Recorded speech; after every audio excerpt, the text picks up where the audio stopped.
हमारे साथ में हैं पवन शर्मा जी, बीजेपी के यहाँ के काफ़ी जाने पहचाने चेहरे हैं, नाम हैं। सर, विवेकानंद जयंती है, रक्तदान शिविर है, आप लोग काफ़ी समय से इसके लिए प्रयासरत हैं, अधिक से अधिक इसको सफल बनाने में। सबसे पहले तो मैं विवेकानंद जयंती की सबको हार्दिक शुभकामनाएं देता हूं। और जैसा कि आपने देखा था, पिछली साल भी विवेकानंद जयंती पे रक्तदान शिविर हम लोगों ने लगाया था यहाँ।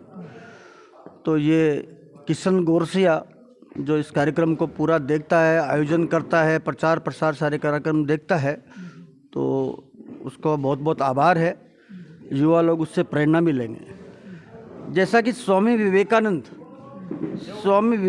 जी का जब नाम आता है तो एक ये मानते हैं कि युवाओं के आइकॉन, तो युवाओं के आइकॉन विवेकानंद जी हैं। तो हमसे विवेकानंद जी से हम सीख क्या सकते हैं?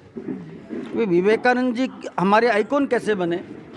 जब विवेकानंद जी शिकागो गए और वहाँ जब उन्होंने हमारी संस्कृति, हमारे धर्म के बारे में बोला, तब पूरे विश्व को लगा यार ये है संस्कृति। तो तब उनको अनुसरण करना, उनसे हम जो प्रेरणा लेते हैं वो क्या है?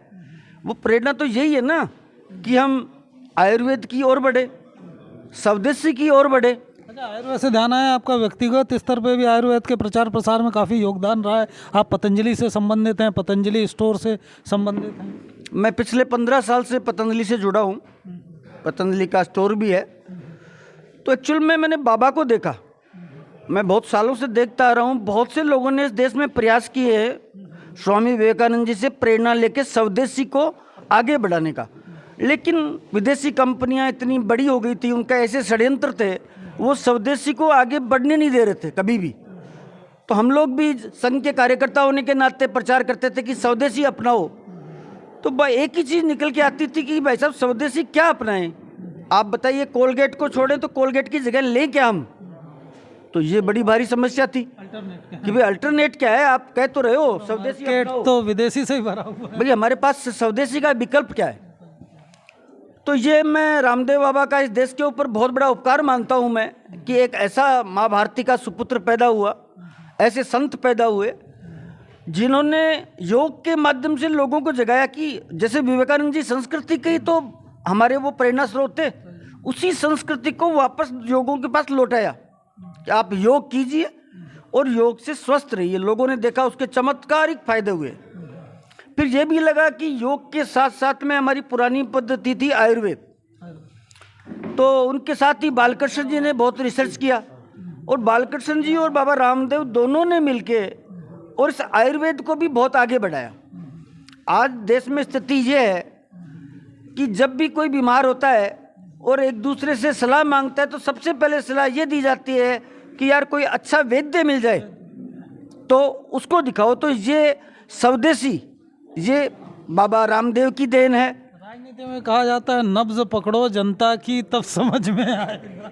नहीं, देखिए वो राजनीति शब्द जो कह रहे हो, जो नब्ज है ना, कि आयुर्वेद में सबसे अच्छी चीज़ क्या है? वहाँ कोई चेकअप नहीं, कुछ नहीं, वो आपकी नब्ज देख करके आपका पूरा स्कैन कर देगा कि आपको ये समस्या है, किडनी में ये है, लीवर में ये है। एलोपैथ में बिना टेस्ट के कुछ पता ही नहीं है।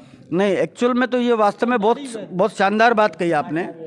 जैसे कि एक बड़े से बड़ा डॉक्टर जिसको आप मानते हो कि ये भारत का सबसे बड़ा डॉक्टर है, आप उसके पास चले जाइए और उसको लक्षण बताइए, आप जैसे जैसे बताएंगे वैसे वैसे वो जांच लिखेगा और फिर कहेगा ये जांच करा के ले आओ, और उन जांचों को देख के वो दवाई ले। खुद का डायग्नोस क्या है?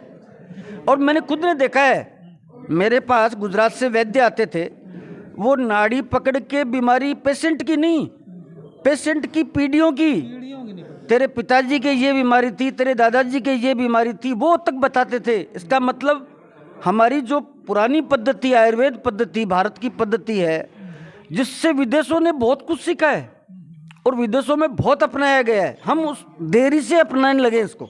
एक्चुअल में हमने जो काम शुरू किया उसको अपनाया हमने बहुत देरी से है। कहते हैं सर वो जानकार भी अब उतने रहे नहीं। देखिए क्या होता है, ज्ञान मतलब सिमट के रह गया, उतना प्रसारित नहीं। देखिए कि भाई वही बाबा रामदेव थे जिन्होंने योग को पुनर्जीवित किया। लोग भूल गए थे, आयुर्वेद को पुनर्जीवित किया। आयुर्वेद हॉस्पिटलों में मैं देखता था, आयुर्वेद के जो वैद्य थे वो अंग्रेजी दवाइयाँ लिखते थे, और आज पेशेंट पूछ रहा है कि वैद्य बढ़िया कौन है। तो ये तो उन्हीं का श्रेय है। अब उनका वो क्रेज बढ़ गया, वो ये कम हो गया, ये सब राजनीति के हिस्से हैं। तो इसको बाबा रामदेव को पॉलिटिक्स से आप अलग रख के सोचिए। दूसरा, हमें विवेकानंद जी ने प्रेरणा क्या दी थी कि हमारी संस्कृति, हम तो हमारी संस्कृति भूलते जा रहे थे। हमारी संस्कृति पे तो हमें गर्व होना चाहिए। और आप देखिए आज विदेशों से लोग आते हैं हमारी संस्कृति को समझने के लिए, और बहुत से विदेशी भारत में ही रह गए।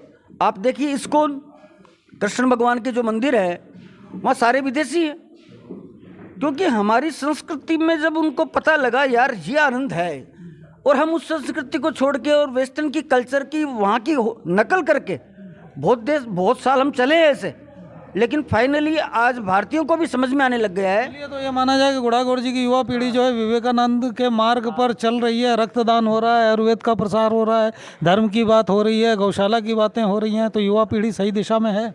देखिए गुड़ागौर जी नहीं, मैं तो आशा करता हूँ भारतवर्ष के सारे युवा इस दिशा में विवेकानंद जी से प्रेरणा ले और उनके बताए हुए मार्ग पर अपनी संस्कृति पे गर्व करते हुए और अपनी संस्कृति की ओर लौटे।